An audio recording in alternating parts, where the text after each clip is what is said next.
अच्छा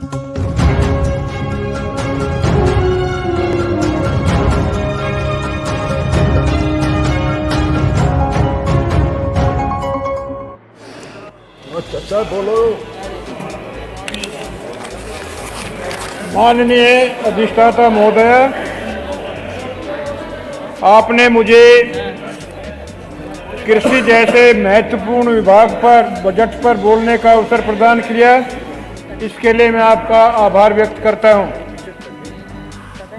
माननीय सदस्य आर के वर्मा द्वारा जो कटौती प्रस्ताव रखा गया है, मैं उसका समर्थन करता हूं। माननीय अधिष्ठाता महोदय, भारतवर्ष एक कृषि प्रधान देश है। यहाँ पर 70 से 75% किसान रहते हैं।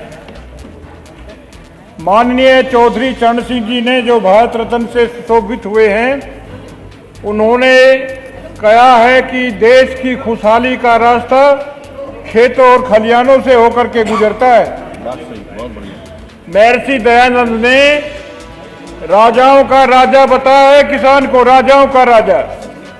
और आज राजाओं के राजा की हालत बहुत खराब हो चुकी है।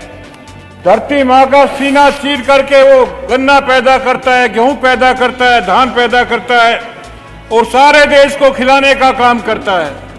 लेकिन उसका रात को बेटा भूखा सो जाता है, उसको एक टाइम भोजन सही तरीके से नसीब नहीं हो पाता है।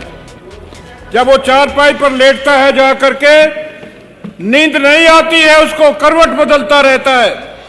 कभी अपनी बेटी की शादी की चिंता रहती है उसको, जो 30 वर्ष की हो गई है। कभी जो है वो बिजली मैन लाइनमैन आकर के कह गया है कि अगर कल बिजली का बिल नहीं भरा तो लाइन काट दी जाएगी।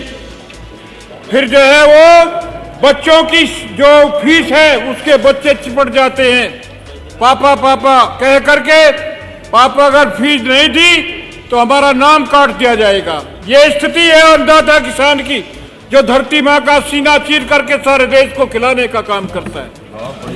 जब जो है किसान खेत में जाता है और वहां पर खेती में कार्यों में लगता है, तो गुलदार आकर के उनके किसानों के बच्चों को खा ले जाता है। अभी बिजनौर में सुमन नाम की एक महिला को 27 तारीख में जो है गुलदार ने पकड़ लिया, मार दिया जाए। 35 वर्ष की थी वो, जो है उसको 50 लाख का मुआवजा मिलना चाहिए।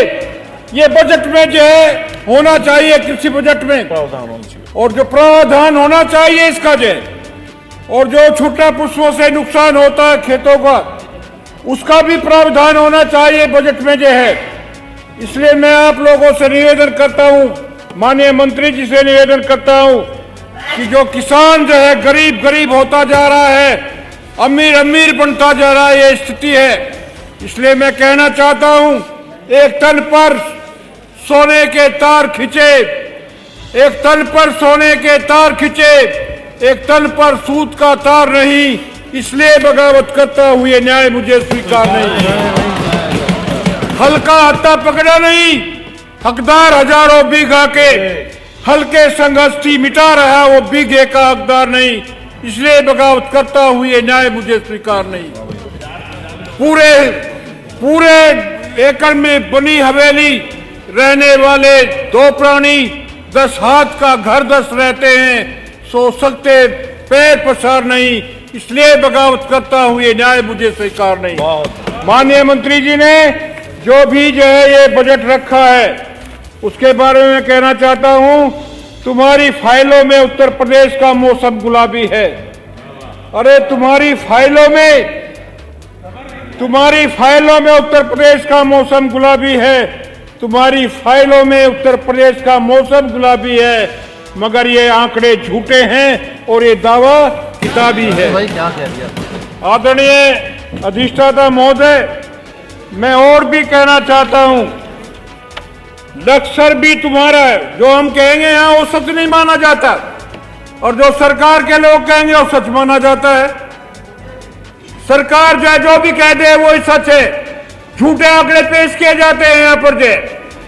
कई बार हमारे बिजनौर से आंकड़े आते हैं, बिल्कुल सरासर गलत आते हैं और उसी को वो दे देते हैं। इसलिए लश्कर भी तुम्हारा है। अरे लश्कर भी तुम्हारा है, सरदार भी तुम्हारा है। तुम झूठ को सच लिख दो, अखबार भी तुम्हारा है। तुम झूठ को सच लिख दो, अखबार भी तुम्हारा है। इस दौर में फरियादी जाए तो कहां जाए? कानून भी तुम्हारा है और दरबार भी तुम्हारा है। कानून भी तुम्हारा है और दरबार भी तुम्हारा है। इसलिए मैं गुलदार, जो सुमन देवी नाम की महिला को गुलदार ने मारा है, 35 वर्ष की थी, छोटे छोटे बच्चे हैं, उसको जो है कम से कम 50 लाख रुपया मुआवजा देना चाहिए सरकार को, और बजट में प्राविधान होना चाहिए। अब जो भी हिंसक पशु वहां पर किसान को मारेगा उसको जो है 50 लाख रुपया मुआवजा दिया जाएगा। भाई इन्हीं शब्दों में, तूने चाहा नहीं वरना हालात बदल सकते थे। तूने चाहा ही नहीं वरना हालात बदल सकते थे। मेरे आंसू तेरी आंखों से निकल सकते थे, मगर तुम ठहरे ही रहे। झील के पानी की तरह दरिया बनते तो बहुत दूर निकल सकते थे। इन्हीं शब्दों के साथ में जी धन्यवाद। जो यहाँ पर बजट रखा है, मैं आर के वर्मा जी के द्वारा दिया गया उस पर बल देता हूँ। जी धन्यवाद।